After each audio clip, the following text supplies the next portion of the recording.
me. On the left over here, we have individuals who are religious fundamentalists, religious fanatics, and this is the expression, RT-PCR, real-time PCR expression of the VMAT2 gene.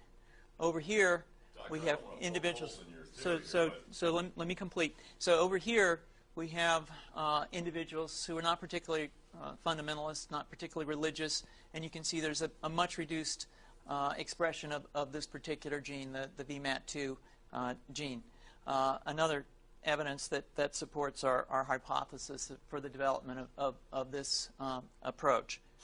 What you're suggesting here is by spreading this virus, we're going to eliminate individuals from donning on a bomb vest and going into a market and blowing up the market. So our hypothesis is that these are fanatical people, that they have overexpression of the VMAT2 gene, and that by vaccinating them against this, we'll eliminate this behavior.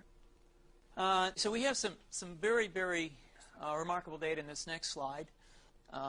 Here we have two brain scans. These are fMRIs. These are two different individuals with different levels of expression of VMAT2. On top is an individual who's a religious fanatic, an individual, and we've repeated this numerous times, that has high levels of VMAT2.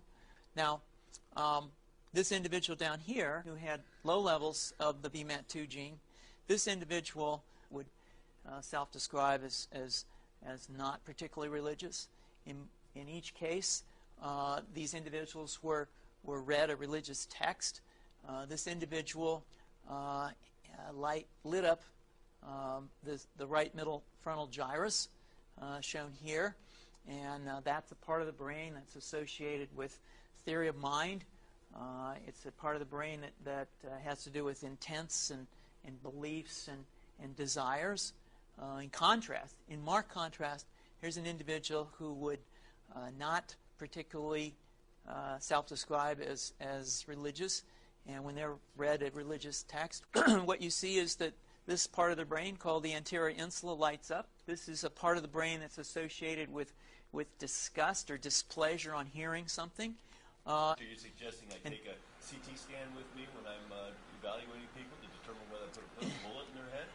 So the data that I'm presenting here supports the concept that we're proposing, and I think that we would not propose to do CT scans or fMRIs on individuals out in the hinterlands of Afghanistan.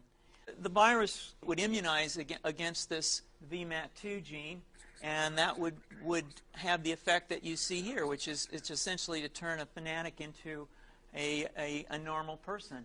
And we think that will have major effects in the Middle East. How would you suggest that this is going to be dispersed? Aerosol?